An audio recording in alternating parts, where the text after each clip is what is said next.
continuous 7 points mind training. The first preliminaries, there's 4. So preliminary means, as you know, kind of organizing one's mind,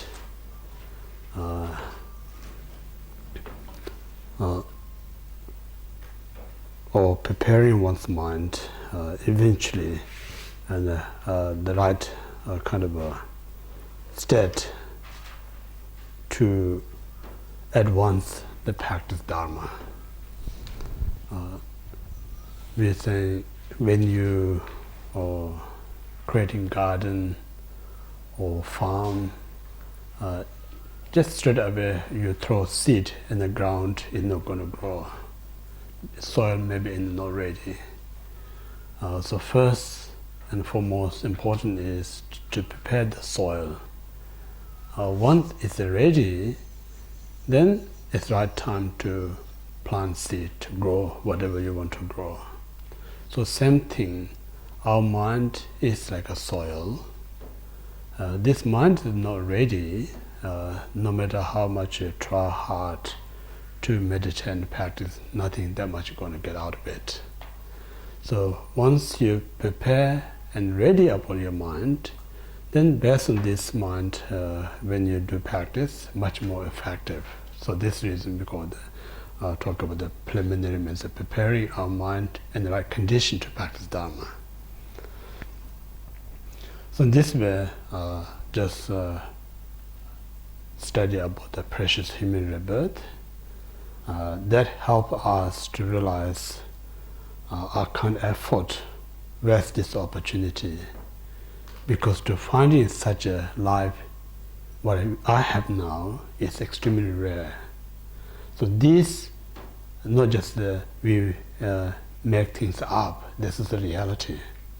So in this way, first we're going to aware, if I practice, I have all the what we call the condition and free from obstacle, so that take us one stage to ready to practice Dharma, the first one. And then second, even we have this right condition, free from all obstacle, this opportunity there, but it's not going to last forever. There's a limited, there's an expired time. So in this way, we talk about impermanence, uncertainty. So only that going to help end of the life and future life, living such as the virtuous and ethical life. That understanding help us to live day to day in a positive way. So this is give us a second improvement, the mental condition. And then third, this whatever we experience in our everyday life, such as happy or unhappy, is nothing to do with the lucky or unlucky. It's entirely dependent upon its own cause and condition. So if we kind of be more reflect them, do more study, eventually it's going to give us some kind of conviction or confirmation.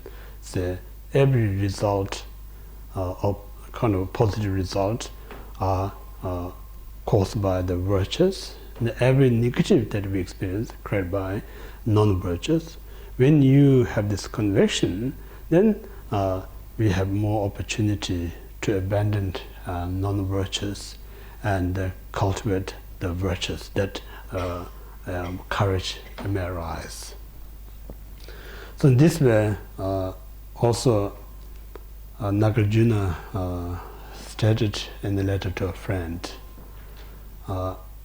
sake of your teacher, your loved ones, your friend, it's not worthy to commit any non-virtues. Because if you commit non-virtuous sake of them, instead of get benefit, there's more disadvantage. So therefore, whatever reason, it's better not to commit any non-virtuous deed. Because once you commit a non-virtuous deed, the things, say, I steal something from someone else or telling lie to someone else in order to benefit someone. So out of whatever I got it, I can offer these things to my loved ones, my teachers, so on and so forth. They can benefit or they can get something from me, but what karma that I committed, I cannot share to anyone. I have to fully responsibility. That's why I'm saying karma is nothing separate from your mind. Karma is something separate from your mind you can share. For instance, your body. Say one of your loved one have some kidney problem, you can take your kidney to give your loved one. You can share the physical body, but you cannot share the mind. If you can share the mind, then it's easy to help your loved one, because when your loved one's in depression, give your peace of mind to him or her. It makes it easier to fix the problem. But that's not there. That's the reason sometimes we feel like helpless when you partner in that state. So this reason, mind is one thing, the physical body is another thing. So anything that we do with mentally, we have to more precaution, be more careful. Because once you commit it, you are the owner of that mind. You cannot kind of share or divide that to someone else. So saying like once you committed to whatever karma, that karma not going to wrap in any other object or anyone else. Only person who's going to experience is yourself. So therefore, one need to fully take responsibility where we handle our kind of a karma is so important. So up to here we complete the third preliminaries. Now fourth is the force of samsara, dissatisfactory nature of samsara. That's the fourth one. So this when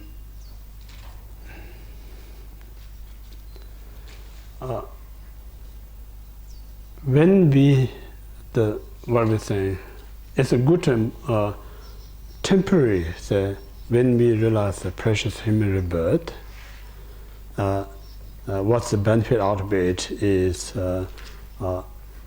it motivates us to practice Dharma. And ultimately, precious human rebirth, if you do it in the right way, lead us to full enlightenment. That's a short-term benefit when you realize precious human rebirth. Impermanence, temporarily it helps us, free us from laziness. Because our lazy is called smart. Tell us, I'm tired, even you're not tired. Laziness tell you, there's plenty of time next, you don't need to rush now. And then we waste lots of time. So in this way, if it's a guarantee tomorrow going to be calm, then it's okay. I can skip today and do it tomorrow, but that's no guarantee.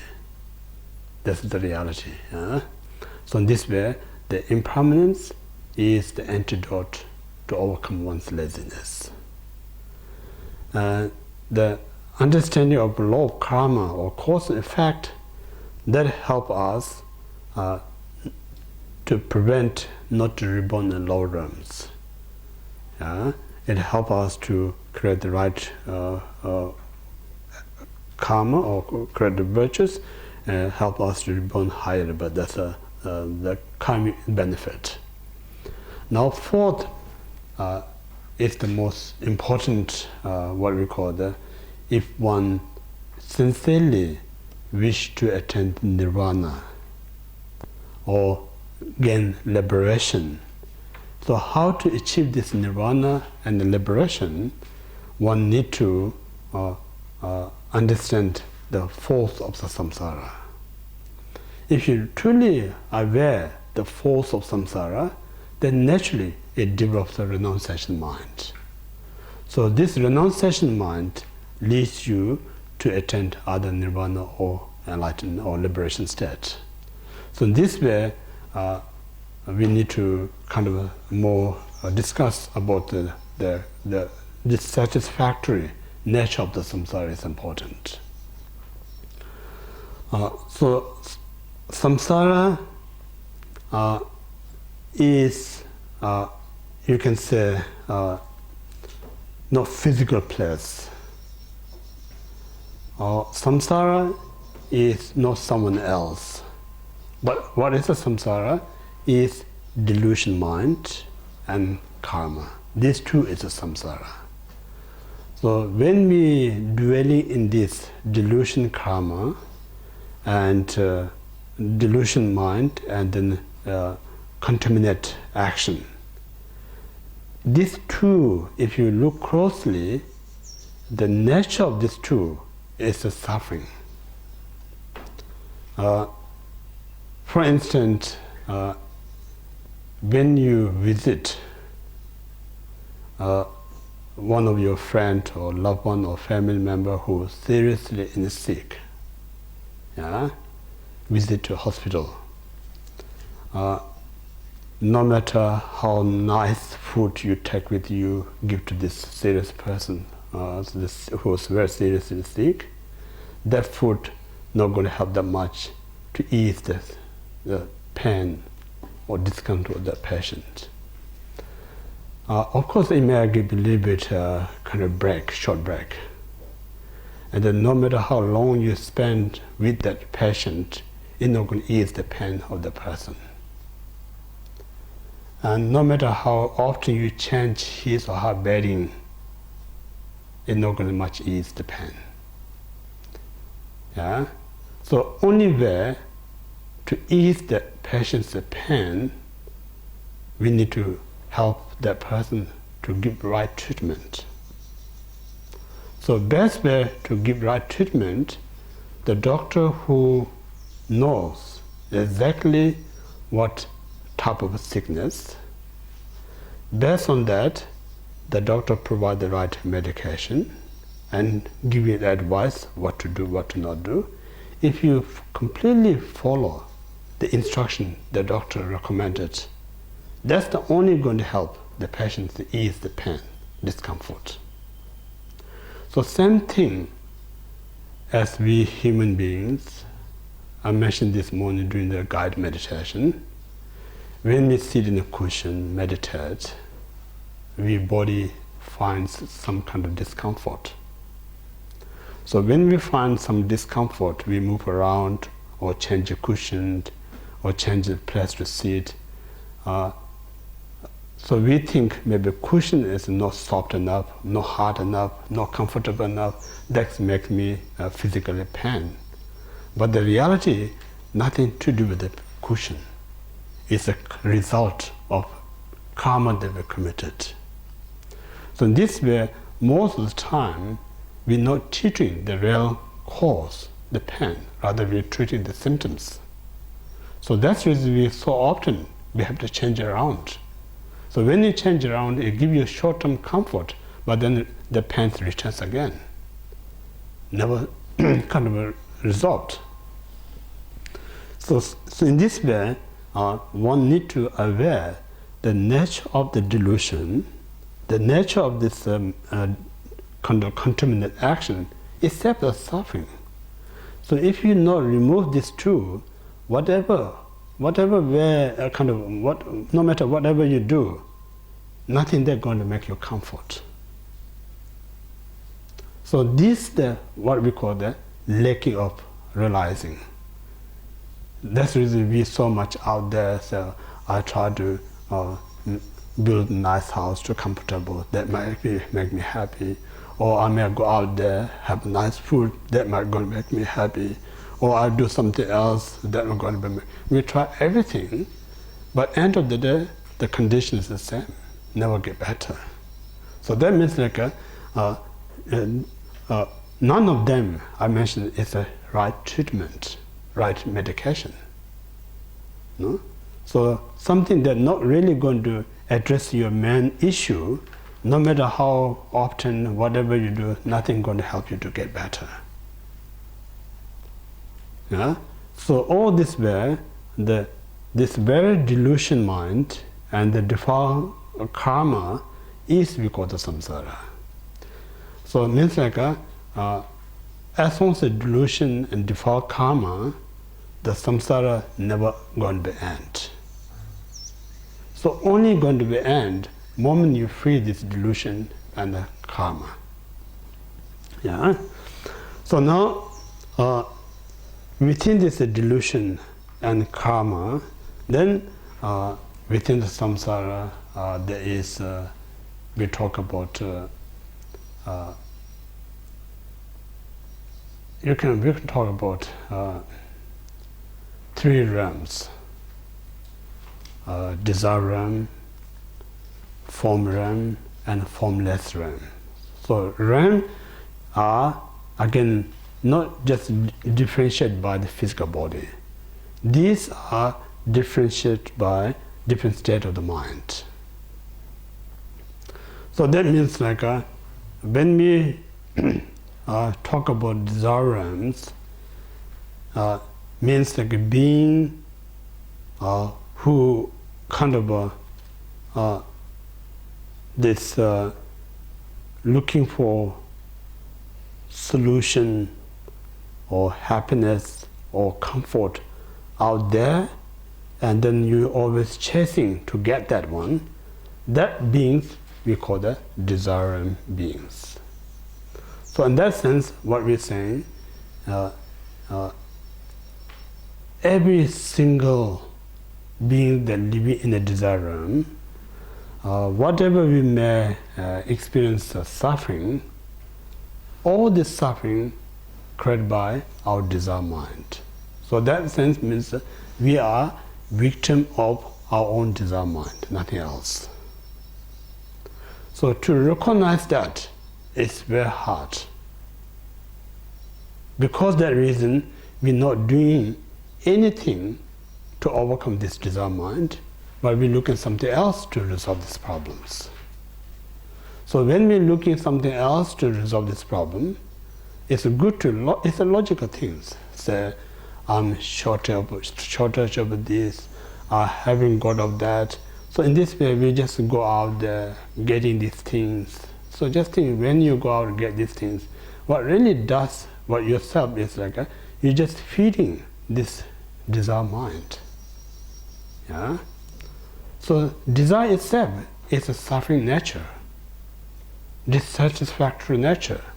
So more you feed, the outcome is logical. You're going to be increasing more suffering. No? So that's how we live in everyday life. Just keep feeding this desire mind. So in that way, if you really look, do I really helping myself or hurting myself? Of course, we're hurting than helping ourselves. So in this way, Shantideva, the great Indian master, stated, every one of us sincerely wish to end the suffering. That's we have a strong desire. Every one of us has a desire to end the suffering. But then where we live in everyday life is always we're rushing for suffering. It's a completely contradicting what you're wishing to. You know, we're wishing to end the suffering, but we're rushing for the suffering. You know, so that's what Shantideva stated. And then every one of us sincerely wish to be happy. You know, but then we're constantly abandoning our cause of happiness like enemy. Yeah? So this is what we call the nature of deluded mind. So the definition of deluded mind means like a mind that sees things, but the mind not seeing the right nature of the phenomena. We call the misconceptual mind. So misconceptual mind means like things that help you, we see as harmful things. And then things that cause you harm, we see as very attractive. So we just, what we're saying, kind of so much taking refuge in that misconceptual mind. So when you take refuge under the mind who naturally is unhappy, that mind impossible to provide us the happiness. Yeah? So in this way, if you carefully examine this desire mind, I usually say physically, all the sickness created by the desire mind, mental stress created by the desire mind, emotional distress created by the desire mind. You know? But then what creator of the desire mind is ignorance mind. Because ignorance mind telling us, oh, this is going to make you happy, something not true, but then we believe on it. So the greater we have ignorance, the stronger we have a desire mind. You know? So in this way, again, I usually making joke, people say, when we have a physical, some kind of issue, say high cholesterol or diabetes or some kind of heart disease, as a medical point of view, saying you having too much sugar, or you having so much fat in your food, or you having so much salt in your food, these are the factors to cause you this blood pressure, heart disease, and cholesterol and so forth. Yeah. If a superficial point of view, these are contribute to this type of sickness. But the reality is our desire mind, because the desire mind taking these things more than body require. Then we eat or consume more than body can digest, because that it causes us all this physical sickness. So where I'm making joke is saying the sugar, salt, or butter, whatever, they don't have a leg walk into your mouth. You know, if you just leave on the table, they're never going to jump in your mouth. So our desire mind chasing after them and put it in our mouth more than we requirement. So in this way, the desire is the cause. The other food is the condition, the cause of disease. So in this way,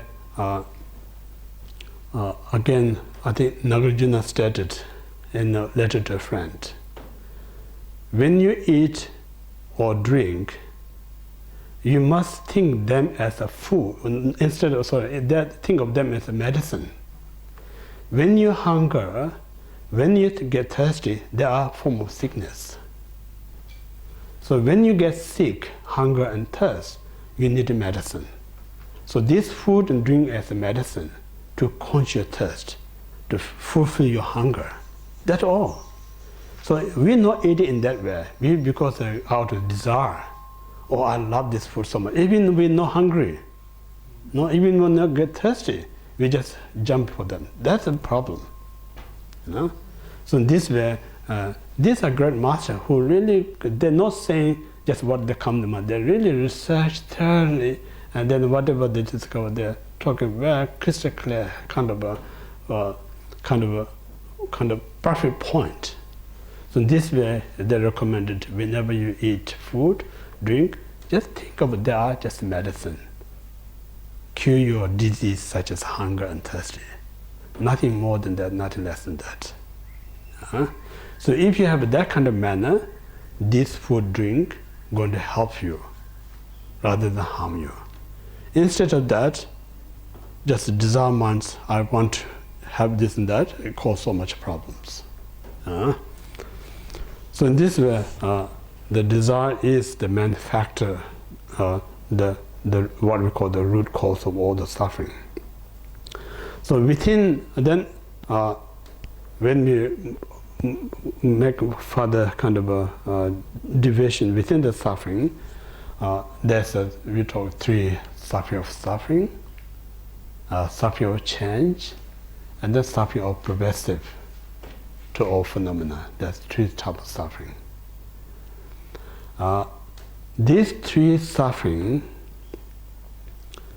are kind of a result of three different types of actions.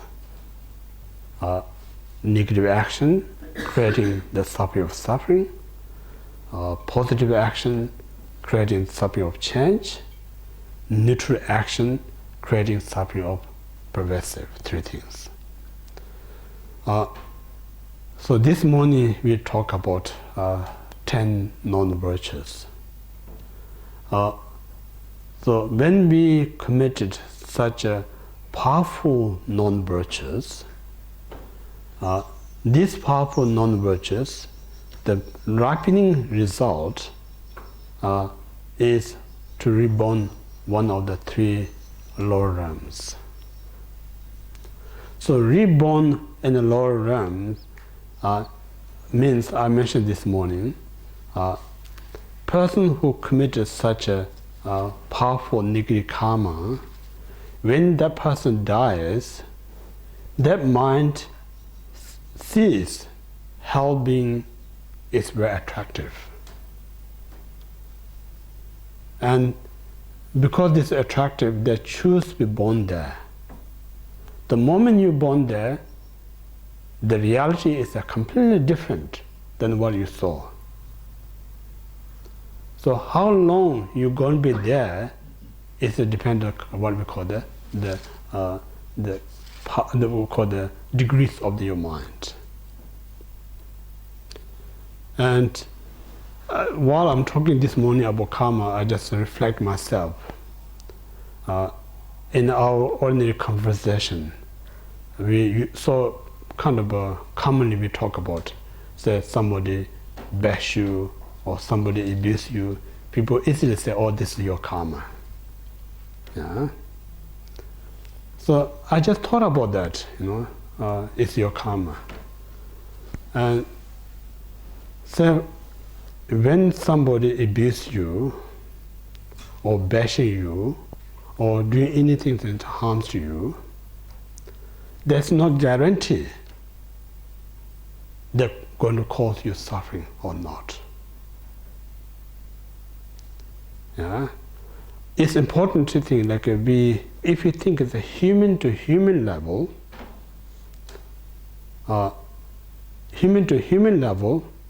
when somebody bash somebody or abuse someone or saying something harmful things, of course anyone get hurt. If somebody says they're not going to hurt me, that's not true. It's telling lie. We're definitely going to get hurt. But then you talk about human to some kind of enlightened beings, So what we're saying, like pain, sometimes we think about somebody hit my hand, do I get pain or not? Yes, I'm going to get pain. Somebody hit my hands. The reason you say, because it's ordinary flesh. So somebody hit, it's going to be pain. So my kind of a logic mind says, not necessarily to be flesh in order to get pain. Even something is not your flesh, but still you can get pain. For instance, say you may have something that you really so attached, say some kind of a modern technology, iPad, any kind of Samsung gadget or whatever, you love so much, you so cherish, put on the table, just a few meters away. And then somebody hit that one, it's not your body. Completely separate your body, but you get pain. So that means like the body, somebody hit your body, no means your pain, because attachment. Yeah? So in this way, the enlightened being who has the body, but they don't have an attached that we have. So in that way, when somebody hit, not necessarily the pain. So again, I'm not sure, I can't remember, Ayadeva or some great master says, when somebody hits you, hitting is not the cause you suffer. The real suffer is your mind going to think, oh, this person hit me. So the moment you think this person hit me, that very mind causes you pain. Yeah? Sometimes I make a joke, say, one person you love so much, the other person you have so much trouble. Now the person who has the trouble touch you a little bit, makes you so uncomfortable. The person you love so much throw something strong in you, you laugh. No? So what makes the difference? Someone really hitting you, but you're happy. Other ones just touching you, feel pain. So if you look at that logic point of view, it's the mind, not the physical body. Yeah? So in this way, lots of things we not recognize the subtle parts. So immediately you pain, say my body is aching. Yeah? If there's no consciousness in your body, how do you find the pain? The really who experience the pain is not the body, it's the mind. We sort of separating, my body is a pain. We don't think it's the mind actually experience that one. If the body is a pain by itself, after we're dead, then why we cremate? Because I have so much pain if somebody burn your body or bury it. So in this way, all the pain, all the suffering, all the miserable, everything is the experience of the mind, nothing else. If there's no mind there, there's no miserable. If there's no mind, there's no pain. Yeah? So this very pain is created by the delusion mind. Yeah? So to remove this delusion, I'm saying giving nice food is no antidote to delusion. Giving nice drink is not the antidote to delusion mind. Giving nice comfortable place to sit is not antidote. So antidote for that is the wisdom. So we rarely we apply this wisdom. No? So in this way, no matter whatever we do, nothing get better because we're not really giving the right treatment. That's what I'm saying earlier. Patient who's sick, you not listen to doctor, you not follow the structure, no matter how often you change the beddings, no matter how often you visit and give nice company, no matter how often you buy things to make them feel comfortable, nothing gonna work. Because you're not giving the right treatment, the symptom, the sickness, what he or she experiences. No? So in this way, the desire is kind of what we're saying. So the desire is the creator of the virtues. Desire is the creator of the non-virtues. Desire is the creator of the neutral. So that's you can say three types of desire. So within these three desires, and then we experience three different types of sufferings, suffering, and so forth. So now, within this, what we're saying, within the desire realm, there's 6 different types of beings: hell beings, hungry ghost, and animal. These are we call the unfortunate realms. Then there's 3 fortunate beings: human, demigod, and god beings. So who created these different beings? As again mentioned, as some school says, they just appear by itself. Some religion says God created, but Buddhism says everything created by its own cause and condition is the power of the interdependent nature. Yeah? So in this way, what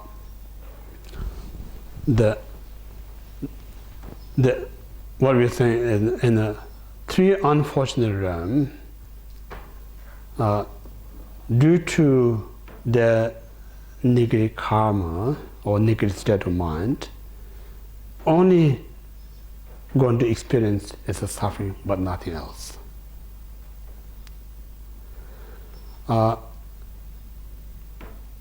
Then we think about these hell beings always going to remain as hell. It's not right. because it has a limited. Sometimes when we talk about the mind, it's kind of again, often I mention like so vast and so profound. Previously I mentioned this planet that we live on now is huge, you know, very big. So just I'm used to saying like, from beginningless up to today, the karma that we committed, from beginningless up to today, all this karma, if it exists as a form, and all this karma we put in this planet is not big enough to contain every karma that we committed from beginner's time. Because the karma that we committed is endless. This planet, no matter how big, is limited. Make sense or not? So this hell, because I'm saying every one of us has so many kind of a seed in our mental continuum, then depends on which one is more stronger or others. Seed itself hardly kind of bring the fruit. It needs to meet the conditions. So whatever condition comes first, that condition kind of germinates seed and they experience the sufferings. So in this way, there is what we call the time to exhaust. Once the person exhausts the karma, then whatever next most powerful seed made the condition, and according to that you take rebirth. So means like life is uncertainty. Sometimes we born as hell beings, some other times we may be born as God beings. So ups and downs all the time. Never, because what we're saying, if you not practice Dharma, live as ordinary life, then life is a very uncertainty. You never know where you're going to be next life, where you're going to be next after the life. Always very uncertain. It's dependent on what kind of karma they've committed. So in the hell realm, again, saying as a human eye cannot see the hell. So hell beings are hungry ghosts. Many Buddhism say only we can know this suffering based on what the Buddha taught. We ordinary eye cannot see them. So in this way, in the Buddha's teaching, they're saying that within the hell there is two different types of hell realms, hot and cold hell realms. Within this hot and cold, there's a different types of kind of stages of sufferings. So this suffering, what I'm saying before lunch, so if you smoke too much, if you drink too much, then their way of describing it is either you're going to get lung cancer or something else, cancer. So these are not just make you frightened. Smoke and drink can cause these things. So if you know the consequences of that help us to give up, such as drinking and smoking. So similarly, when we describe health beings, it's awful. Even we don't want to hear. So unpleasant. We don't want to see the picture of the hell realms. So we're so frightened to seeing and hearing, but we're not so frightened to create a cause. So if you really not interested to hear these things, to free that, one need to know what to cause. As our Buddhist saying, there's no unfortunate, because all this experience created by its own causes. So it's important. Just hearing this kind of hell suffering, how feel uncomfortable, when you're actually in that state, there's no way you can bear the suffering. But one fortunate is we can avoid that. Only way to avoid is we need to know the cause. Yeah? The prime cause is we call the anger mind. No? The anger is prime cause to experience the hell realms. If you really sincerely wish not to experience that one, we should be careful of our anger mind. Yeah, that's so important. So that's we talk about the suffering and hell realms. Then second, bit less of suffering, but compared to a human, is an unbearable suffering. It's a hungry ghost. It's again karmic things. When you born in that life, there usually we talk about three types of hungry ghost. We talk about outer obscuration, inner obscuration, obscuration of obscuration. That's, generally speaking, there's like 30 over different types of hungry ghosts. All this sums up a three kind of family.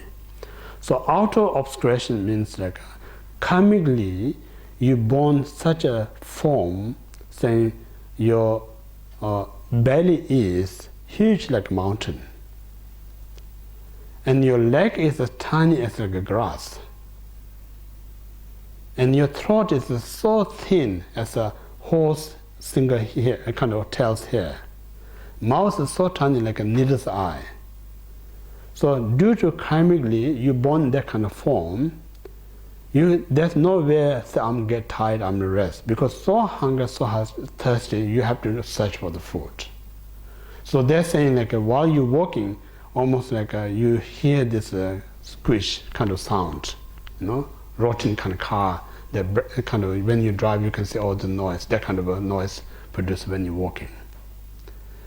So in this way, so much physical effort to looking for the food. This we call the physical obscurations.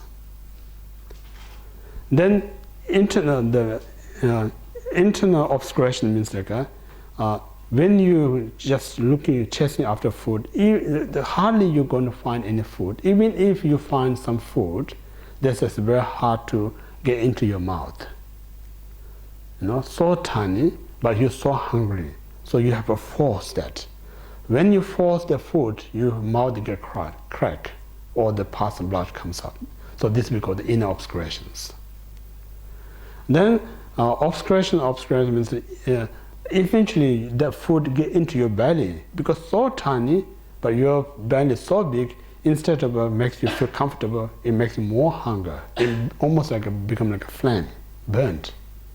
So even brings more sufferings. So it's a karmic thing. There's the body structure. There's a summertime, even moon so hot it's going to burn your skin.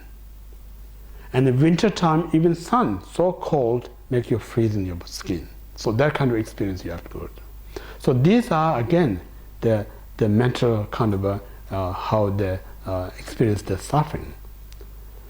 So when we just talk about that, it's so uncomfortable to hear, to talk, to reflect.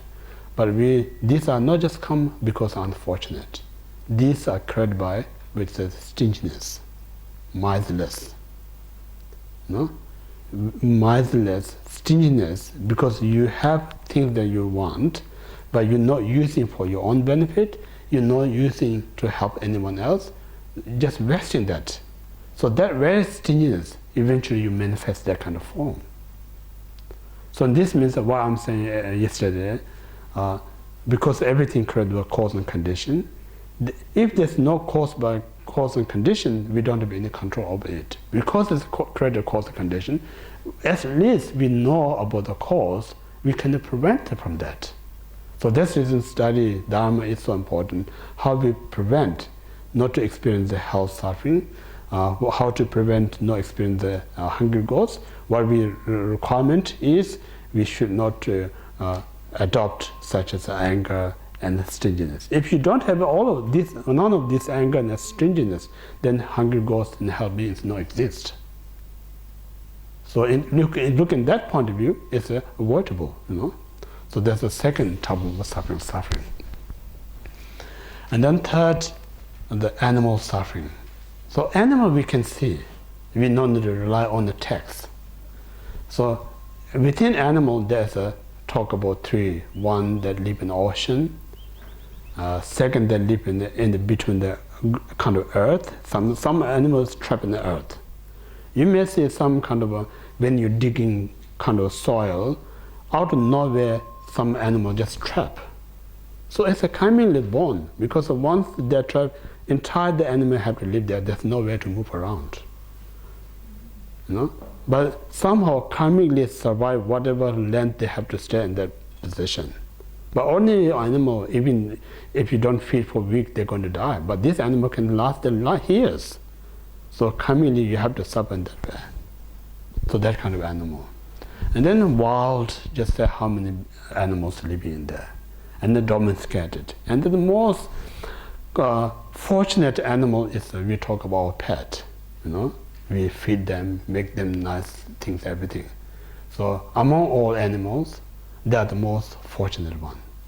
Their life is far more greater than some human beings. But even though they have such a great life, but still they don't have the freedom as we human beings have, because we lock them up. We just feed them what we want to feed them. We can take them where we want to take the park.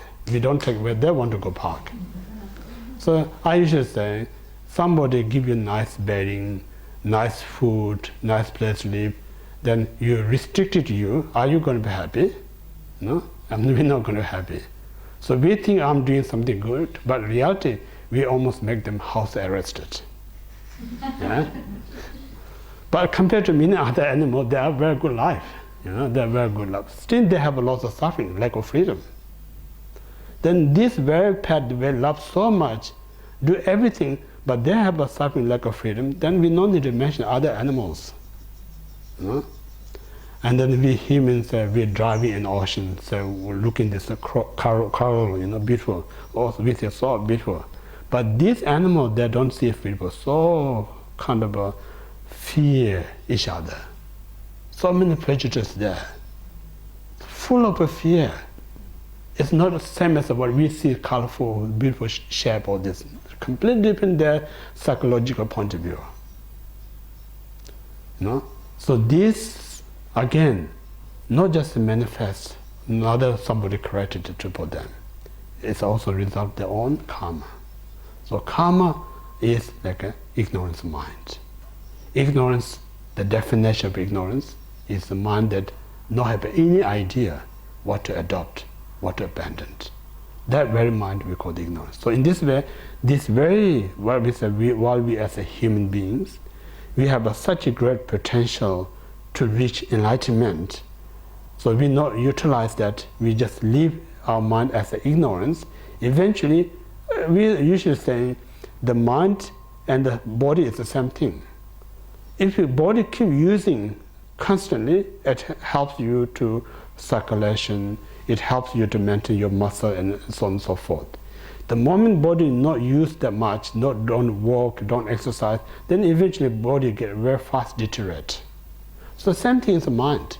If you not use to exercise your mind get deteriorate and then become like a mental, what we call the authorized. Yeah? So then it becomes like ignorance reborn as the animal realms. So animal is primarily suffering is ignorance.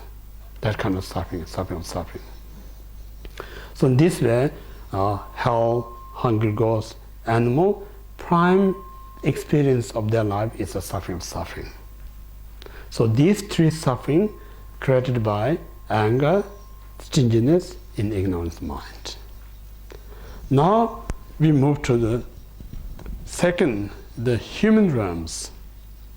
So human, we have all these three sufferings. We have a suffering of suffering, suffering of change, suffering of pervasive. So suffering of suffering, for instance, our mental or physical sickness. Yeah? Whenever we feel sick, that's a suffering of suffering. This we no need to mention, no need to explain. None of us we want to have that one. But then what Buddhists saying, human happiness that we think about happiness. So Buddhist philosophy says every human happiness is a suffering. It's not really happiness. So how we kind of explain that one?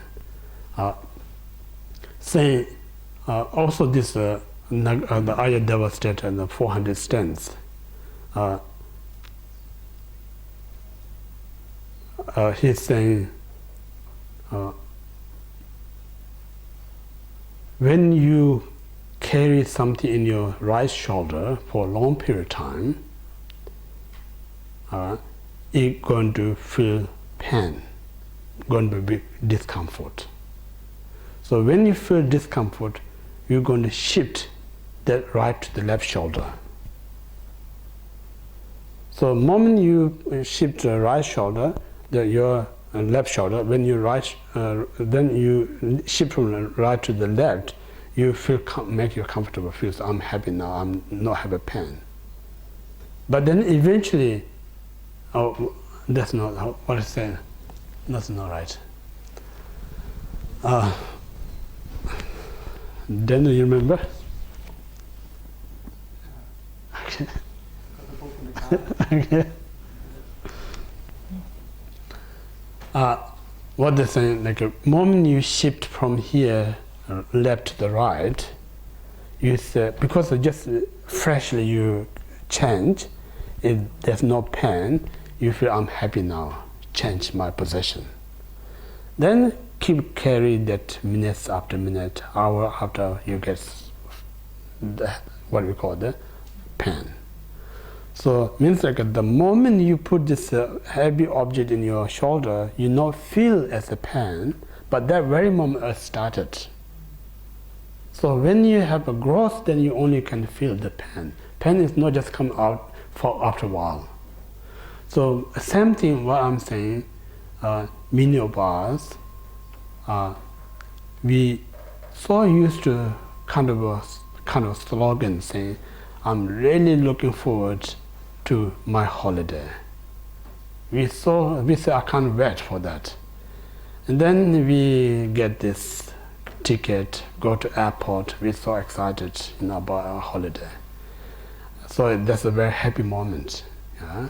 Then we go over there, live in a nice hotel or guest house, whatever, enjoy. Then while say, I really miss my home, I miss my bed. I'm looking forward to coming back. So almost you went there for suffering, If you're not suffering, why you're looking forward to come back to your home? So in this way, there is really happiness in human realms, So it's a suffering change. So to create this suffering, we spend so much money, And then same thing is I can't wait tonight party, Then when you go party, in the beginning so excited, chatting, and then say, oh, I'm so tired. I ate too much, I drank too much. Then all of suffering again. So where is the really happiness out there? There's not really happiness in human realms. It appears, because what human happiness, what it's saying, when you feel big comfort, then you call the happiness. But that really comfort is not really true happiness. If there's really happiness, why we need to change it? So in this way, human happiness is because of suffering of change. And then same way, our life is very unpredictable. Sometimes we have everything, young, healthy, good. Then some other times we lose other things. Sometimes we have a beautiful friend, family, life, everything's perfect. Then some other times we lost everything. So in this way, this is the reality. So in this way, how many rich people become like a poor? How many powerful person become like a weakness? We all see this. Sometimes someone has the power to rule the entire country. Some other times you don't have any power to what to eat, what to drink. So it's life is so unpredictable. So this is because of suffering change in the human realms. Then suffering pervasive means, no matter how hard work, how diligent, the job that we're doing never ever going to end. Just keep coming one after another. This is because the suffering is pervasive. So we just work hard until we die. Still we not finished. All that we work hard, time the death, none of them we can take with us. So this is also mentioned in the sutra, saying, King, when time of the death, all the effort you put to gain the power, wealth, follower, but none of them you can take with you, time of the death. Everything, there's no choice, you have to leave behind. No? Even most precious, your own body, you don't have a right to take with you when you die. So only thing go with you after death is your karma, whatever you committed. There's no choice. So karma is like a shadow of your mind. No? So wherever body goes, shadow follows. You cannot separate your body and the shadow. So likewise, the karma, you cannot separate your mind. No? So this is a kind of what we're saying. All these three suffering that I explained, the suffering of change, and pervasive, created by human desire mind. You know, we human, we may have lots of other problems, such as anger problem, jealous problem, ego problem. The most problem that we experience by the desire mind. How much desire causes us a suffering, nothing else the thought can create that much suffering to us. So desire is the foundation of all other problems that we experience in our life. Because I mentioned earlier, out of the desire, it develops the anger mind. Out of the desire, it develops the jealous mind. Out of the desire, it develops the ego mind. You know? Because when we have this desire mind, desire to be happy, desire to be successful. You know? When we have this desire to be happy, successful, then anyone that you think or really they're interfering to you, get upset, get anger. If you don't have that kind of desire, there's no reason to get anger. So anger created by the desire mind, if you really can investigate. Similarly, jealous also created by the desire mind, because our desire mind says, I want to have the best one.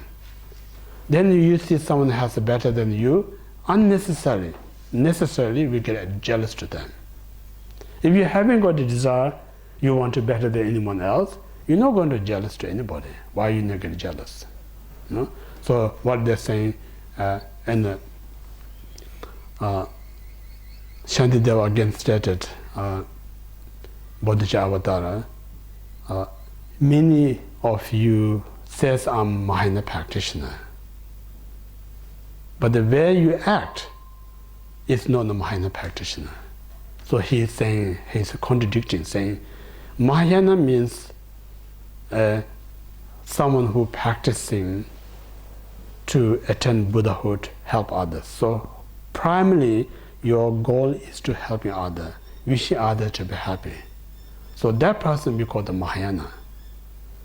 So in that sense you say I'm Mahayana, but the way you live is not Mahayana, because if you're really Mahayana, then Shantideva was saying, someone out there who's doing such great things, and out of that bring immense happiness to the person, if you're really Mahayana, you're going to be so grateful person's success.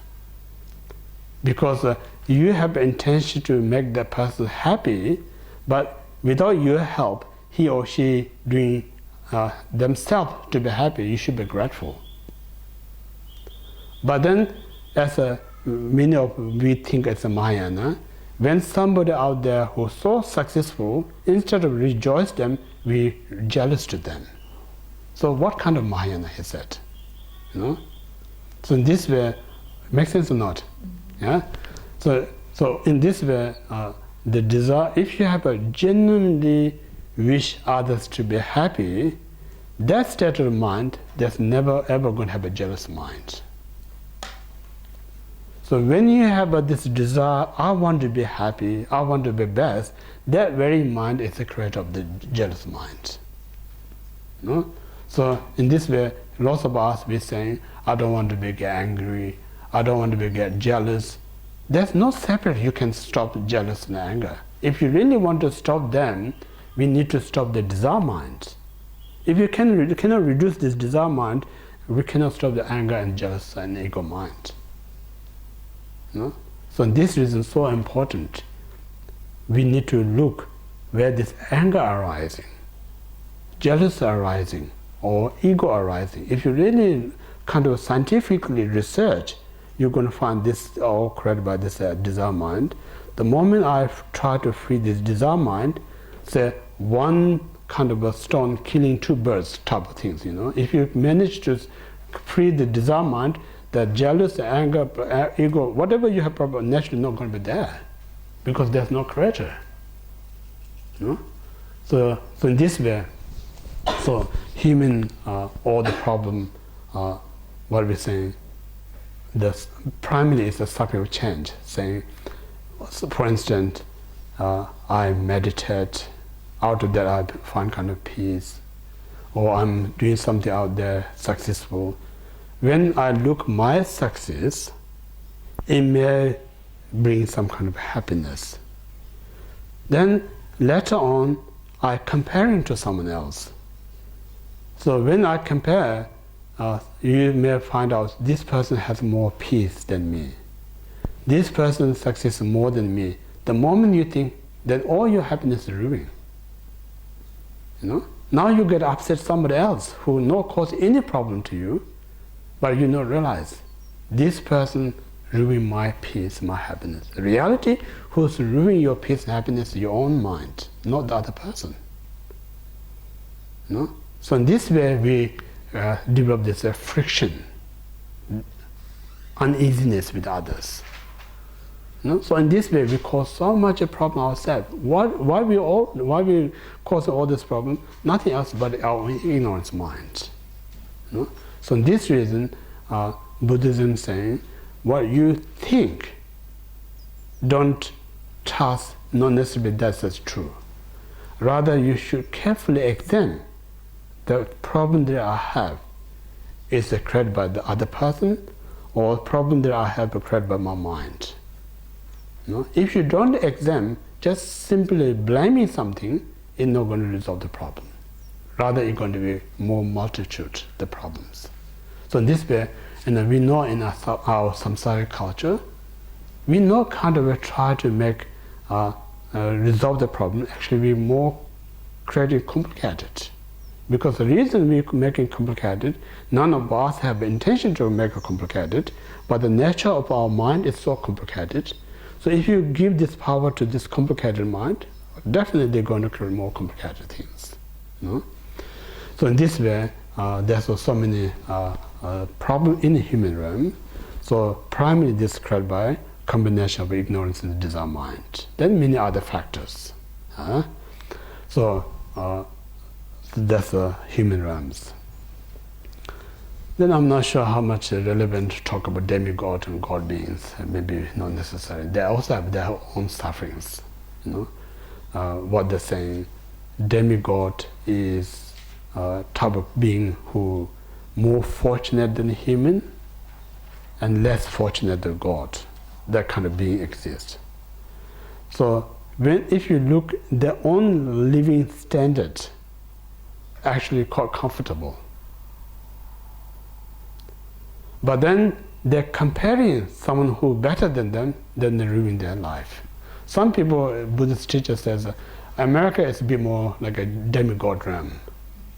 You know, they have in the previous, not nowadays. Previously, America has such a good living standard, the superpower. But then they're always jealous of other country. You know, so due to their jealous, cause so much complicated their own country. If you don't fight, just leave it is, they are quite comfortable. You know? But they're not just living alone, they're just storing up. Then the consequence of that affect back to your own country. So that's one. And then the God realm, while you are in the God realm, life is perfect. But then I say the perfect that you have perfect life is a result of the powerful virtue that you committed past. But that virtue has a limited. Sometimes I'm saying someone else born in such a wealthy family, so be born with the rich. So now you are the child of the family, and then one day your parents die, and then you don't accumulate anything, that wealth is going to be run out. We know how many out there who born with the wealthy die with the poor. So that's more like a God realms. You're born with the perfect, then you don't accumulate any further, then once you run out, you become like a very poor. So in this way, Buddhism says, you don't wish to be God. It's not going to be permanent happiness. They also have a suffering of falling from that state to the lower realms. So whole idea is the God realms suffering, demigod, human, all this other unfortunate, all this suffering manifests out of this delusion and karma. So we need to really recognize the naked kind of what we call the reality of this delusion and karma. What's the reality? Because if you don't know the reality, we're still so attached, so grasping on that. The moment you know the reality, then it develops the renunciation. That's what we call the renunciation. Not means like a giving up something you enjoying. That's not renunciation. Renunciation, I always say, you recognize things that make me suffering, then you're renouncing it, you're liberating from those problems. For instance, we renounce the junk food. Renouncing junk food means like we're not renouncing something that we're enjoying eating, having junk food. What we're renouncing is like we're renouncing the food that causes us a sickness. So this we call the renunciation. So in this way, Buddha said how to generate or how to cultivate such a liberating mind. How to develop this liberating mind means like we need to aware I'm caught in what we call the prison.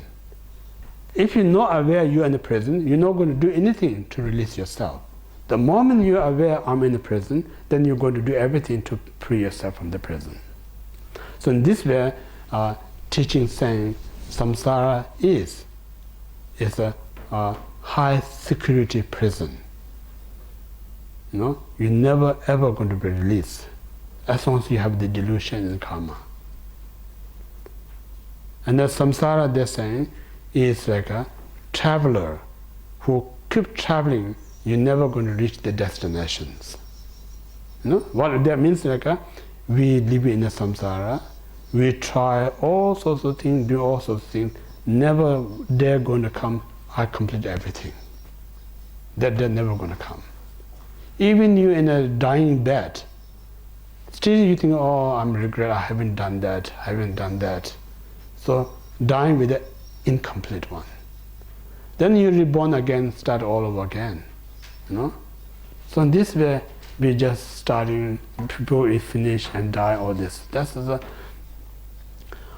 we call the traveler who traveling never get the destination. That's a samsara.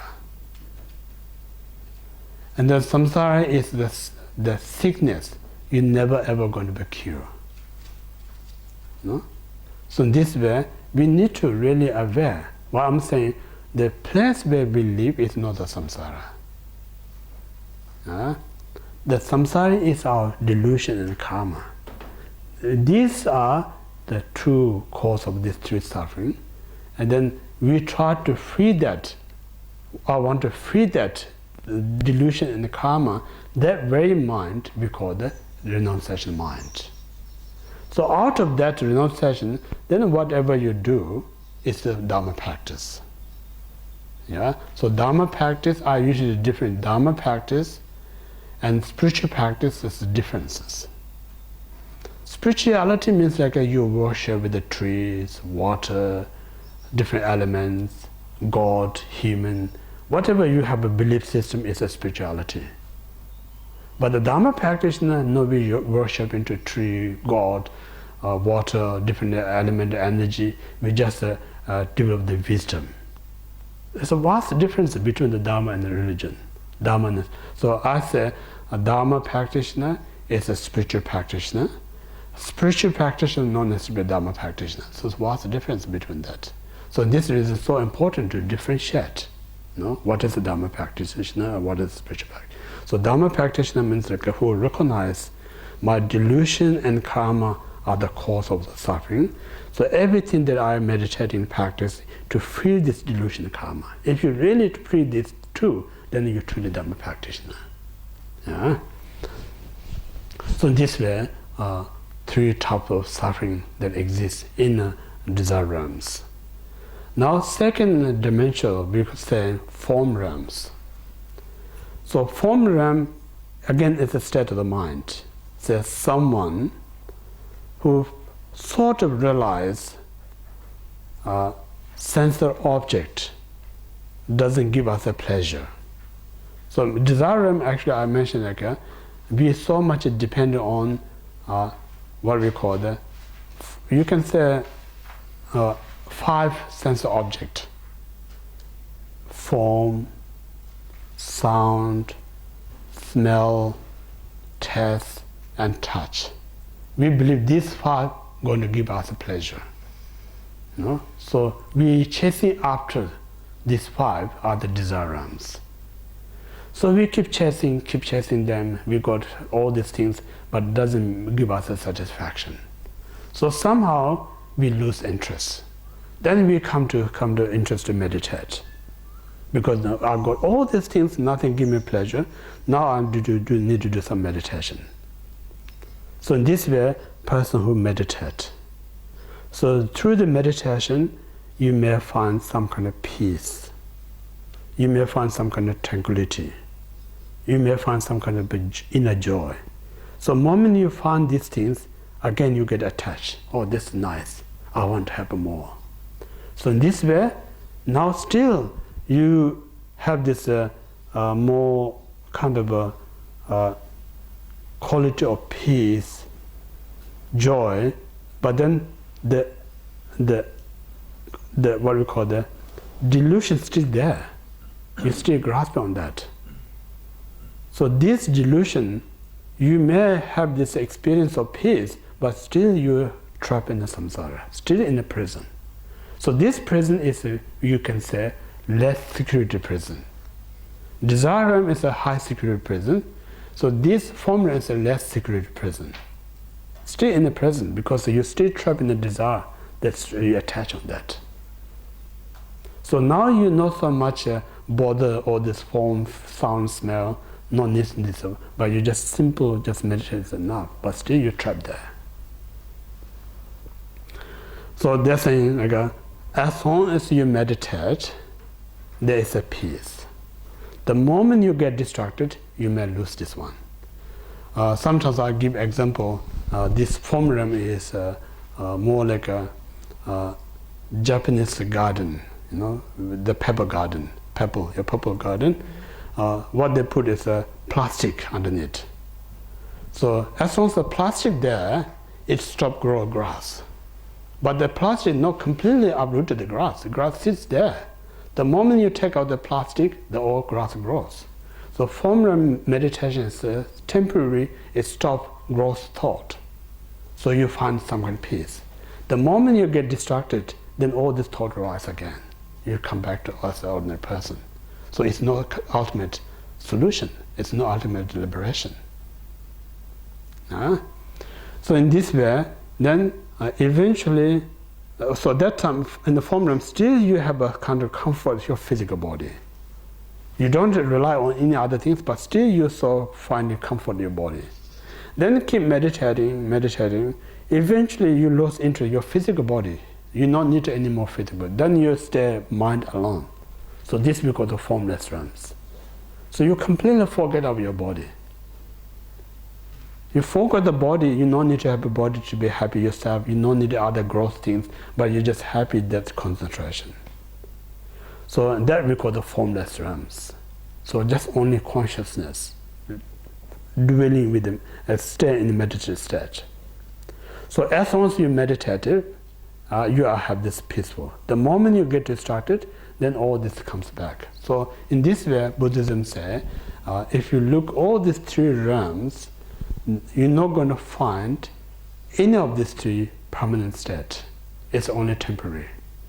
So therefore, when we practice as the Dharma, you should not aim any of these three, because all these three are still state of the three, because the form and the formless realm, they don't have a first true suffering, and suffering change, but they have a suffering progressive, because they are changeable.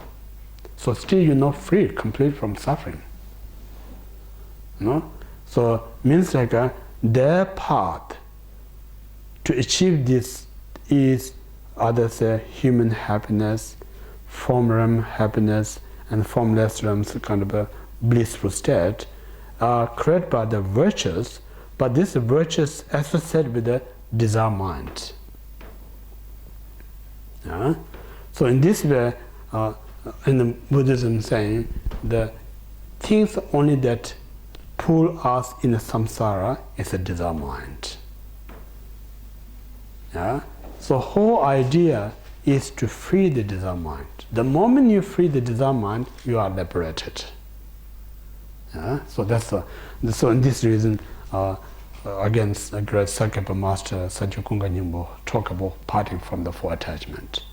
If you have attachment to this life, you are not Dhamma practitioner. If you have attachment to self, if you have attachment to samsara, you do not have a renunciation mind. If you have attachment to self, purpose, you do not have a bodhicitta or enlightened mind. Anything that grasping rises, you do not have a view. So it means like what we're saying, the liberation path is the wisdom.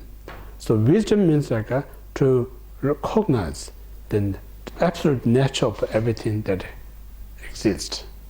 So everything that exists in the phenomena, that's not right. Every phenomena is a lack of existence. So because there's a lack of existence, there's nothing to grasping. When you realize there's nothing to grasping, there's nothing there caught up. This is because of liberation.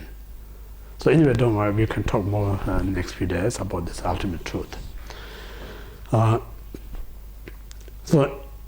So now what we're saying, samsara, now I know the mind, delusion mind, and the karma is both creator of these three suffering, and these three suffering also no other than delusion mind. So in some way, so it means like a mind itself, both cause and effect. Yeah? So you don't think about the creator is a delusion karma, and the suffering is something else. Suffering also a mental state, delusion mind. You know, as long as you have a delusion mind, that mind is a suffering. So that suffering itself, what Buddhism is saying, is not the result. That very suffering also creator of another suffering. You know? We say, I'm son, not necessarily I always remain a son, I can be a father. Yeah? So I say I'm daughter, not necessarily you always remain as a daughter, you can be a mother. You know? So means like compared to my father, I may say I'm son. Compared to my child, I say I'm father. So same way, my delusion karmic point of view, what I'm experiencing right now is because of suffering. What I'm suffering right now is the creator of next suffering. So in this way, there's no end. You know, that's what we call the cycle of existence. So delusion creating suffering, suffering creating delusion, That created. So if you caught up that, you're never ever going to be free. That's what I'm saying earlier. Samsara is a prison, you never be released. Samsara is like a traveler, you never go to destination. So just think about how, since we say I'm adult, starting working, from then onward, we enter things that we're never going to end the job. That's a samsara. Make sense or not? Yeah? So in this way, if you kind of have a full picture, then out of that, it kind of develop the motivation, say, I must liberate, I must free. That intention comes. So whole idea, because otherwise, someone says enlightenment is good, nirvana is good, without any idea, I'm doing practice to gain enlightenment, I'm doing something, nirvana, doesn't make sense, you know. So it's important why I want to be enlightened, why I be nirvana. The reason because of what I experienced in my life feels like in a prison. So what I'm doing, everything is to liberate myself. You know, that's just important to realize why I'm practicing Dhamma. Okay. So in this way, in a short summarize, samsara, that we trap like one life after another life due to or power of this as ignorance mind. Out of the ignorance mind, then we're creating what we're saying. This there's two types I mentioned yesterday. There's two types of ignorance. One ignorance is opposite than absolute truth. Means like in absolute state, there is no self, but we think there's a self, then we're grasping that self. So this ignorance is the root of the samsara. Yeah, it's important, root of samsara. So from that ignorance, then what we call the creating this karmic formation. Karmic formation means it creates positive karma, negative karma, and neutral karma. So due to these three karma, positive karma lead us to reborn human, demigod, and god beings. Negative karma take us rebirth to three unfortunate realms, and neutral karma take us to reborn form and formless realms. So all these three realms are created by the ignorance, the grasping of self. Yeah? So in this way, according the state of the mind, then we experience everything. So in this way, they're saying like samsara is like a potter.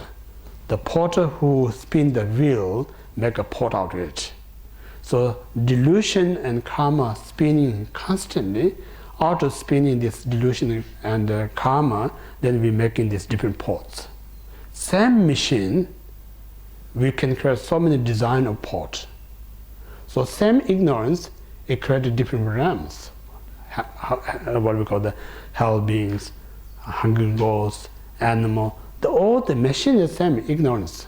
The ignorance, what kind of what you call the pottery? What do you call? Wells, yeah, well.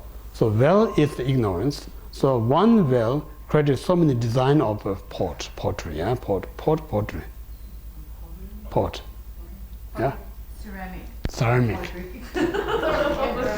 Katrin is expert in it. No. Katrin is a partner, is a very expert ceramic maker. He makes so beautiful, yeah. Yes. Yeah. So it's a kind of one machine created different design. So similar, out of ignorance, then we created these different forms. Yeah? So as long as this kind of a wheel, it keeps creating this different pot. So if you stop that pottery, then nothing to create. So similar, if you free the ignorance, then nothing to manifest any samsara. So therefore, what we say, to free the samsara, one needs to realize the absolute truth.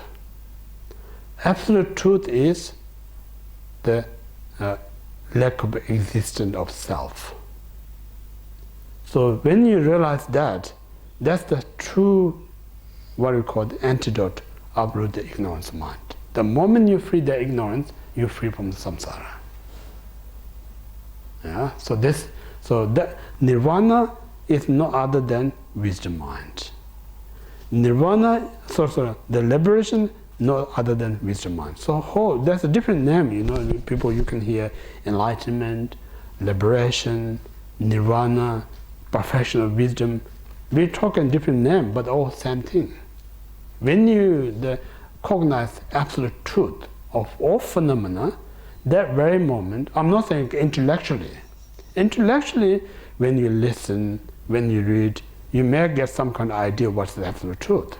They're not going to liberate you. No? What we're saying, like experientially cognize. They're saying three things. Someone say who some of us we never seen about ocean in our entire life. Then someone they try to describe what looks like an ocean. So when they describe the ocean, we get some kind of picture in our mind, what looks like an ocean. But the picture that we have in our mind, not necessarily as accurate. Sort of closer, but not exactly. And then next time someone come with a picture of the ocean, show you, then you can see much clearer, than different than what you thought about it. But that picture cannot show exactly what looks like a real ocean. You can say, I know about ocean because I heard about this ocean. I know about this ocean because I saw the picture. But you really haven't seen, so you really don't know actually what it looks like. So one day you actually get the ocean, you see your own eye, that moment then you know everything about it. So same thing in absolute truth. When you listen, you get some idea. Still there's lots of mistakes. Next time when you meditate, meditate means like not only just this something study is important. Once you study, then you more kind of dig deeper. Say dig deeper means like how you dig deeper means like the influence of your mind. At the moment we have such a strong influence, this delusion mind. So this delusion mind cannot recognize absolute truth. So through the meditation, it lesser this delusion mind. Lesser you get delusion, naturally your mind can see deeper state. So that is almost you see the picture of the absolute truth. Then keep meditating. One day you're going to realize, all this time I'm so much grasping. When I really search and look, I cannot find anything to grasping. So it gives a tremendous relief. That's the absolute purification of the negativity when you realize absolute truth. No? So in this way, there are three stages where to gain liberations. So in this way, when we understand the nature of the samsara, it kind of gives us a sense of there is an opportunity to gain liberation. So this. Anyway, we've completed that one, the fourth foundation. The fourth, if you know the fourth of samsara, then you have this motivation to renounce. When you renounce this samsara, such as delusion and karma, then it's a liberation. Okay. So tea break. So anyway, up to here we completed the first preliminary, first mind training. So mind training, the first one is the training, the preliminary. So prepare our mind to enter into the highway.